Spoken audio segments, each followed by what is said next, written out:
책을 보면 그런 얘기가 있어요. 40대의 경제적 자유를 누릴 수 있는 투자 방법, 이런 거에 대해서 언급을 하셨는데, 그거에 대해서 좀 어떤 의미로 그런 걸 쓰는지 한번 설명을 좀 해주시면 좋을 것 같아요. 40대라는 게 이제 기본적으로 그냥 한 30대 초반부터 직장 생활을 할 때부터 투자를 한다. 네. 그렇다면은 한 10년 정도는 길게 보고 투자를 하자. 네. 그러면서 10년 동안 앞서 이야기했지만 시간 투자, 복리 투자를 활용해 가지고 좀 장기적으로 갔을 때 어느 정도 자유를 얻을 만큼 성과를 낼 수 있지 않을까. 사실 그렇다고 그냥 마냥 장기 투자를 한다고 해도, 마냥 그냥 아무거나 사서 장기 투자한다고 40대의 경제적 자유를 누릴 수 있는 건 아니잖아요. 인생 그렇게 쉬운 게 아니잖아요. 그렇죠. 이제 예. 중요한 거는 이제 어떤 걸 사야 되느냐. 그렇죠. 네. 근데 사실 이제 그러면은 예를 들어서 뭐 진짜 어떤 특정 산업에 대한 인사이트가 있어야 되냐, 아니면 진짜 테마주, 작전주에 올인을 해야 되냐, 뭐 이런 생각을 할 수가 있는데, 사실 우리가 조금만 관심을 두면은 정보들은 너무나도 많아요. 그러니까 쓸만한 정보들이 많다는 거죠. 그러니까 항상 투자는 관심이죠. 예, 그러니까 관심을 가지지 않으면 사실은 수익을 얻을 수가 없어요. 부동산도 마찬가지고 주식도 마찬가지고.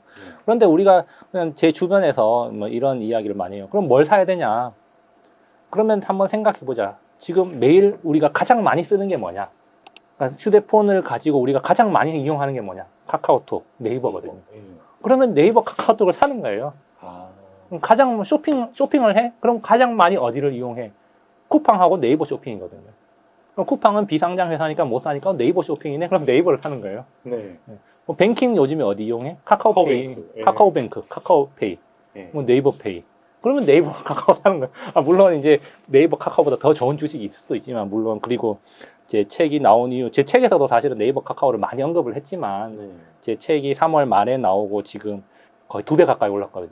그러니까 비싸다고 생각될 수는 있어요. 그런 식으로 우리 항상 주변에 뭔가를 생각하면 되고, 아까 전에 이제 테슬라 같은 경우도 그냥 테슬라 전기차를 보면서 테슬라 전기차와 예를 들면은 뭐 중국의 어떤 그 전기차가 있다.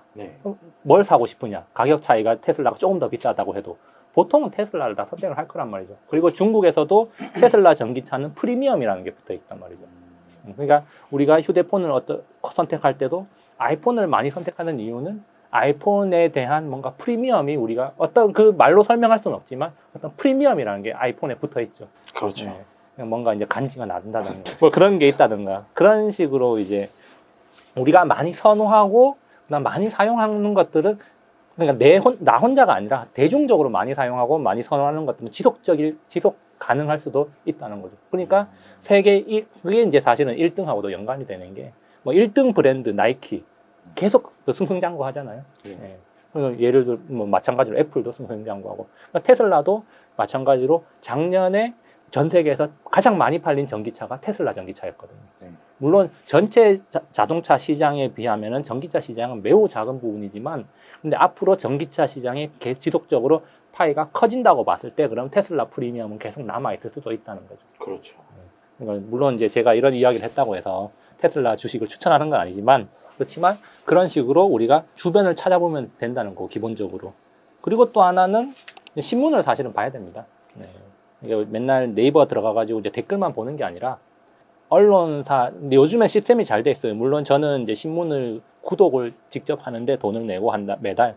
근데 요즘에는 네이버 같은 데 들어가면 뉴스를 언론사를 설정을 해서 피드를 계속 받아볼 수 있도록 그렇게 돼 있는데, 그냥 출퇴근 시간에 그냥 다른 거 보지 말고 그냥 그 설정해 놓은 신문사에서 나오는 신문만 다 읽어도 우리가 어떤 산업의 트렌드나 어떤 동향, 그 다음에 앞으로 어떤 분야가 유망할 것인가, 이런 것들을 다 파악을 할 수가 있어요. 사실은 저는 그 한국경제하고 매일경제 신문사 2개를 보는데, 요런 게 이제 꿀팁이죠.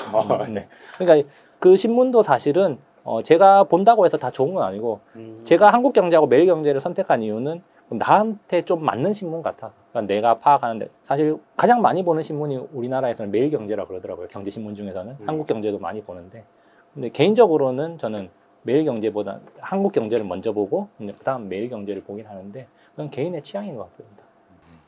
그 위에 또 이제 좀 경제기사 같은 경우는 그런 얘기도 있지. 이게 그냥 다 믿어야 되나? 잘 못 믿겠다. 뭐 이런 얘기를 하시는 분들도 있고, 또는 이거 너무 어려워서 난 무슨 얘기를 하는지 모르겠다, 이런 게 있어서 좀 어느 정도 이렇게 주식 투자의 고수로서 이게 신문 읽는 노하우 같은 것도 좀 전해주시면 좋을 것 같거든요. 그러니까 사실 신문 기사의 어떤 읽기 난이도는 중학교 2학년 수준으로 보통 쓴다 그러더라고요. 그래서 쉽게 쓰려고 노력을 쉽게 하죠. 가장 보편적으로 많이 읽어야 되니까. 근데 이제 우리가 그럼 어떤 정보를 좀 눈여겨봐야 되냐?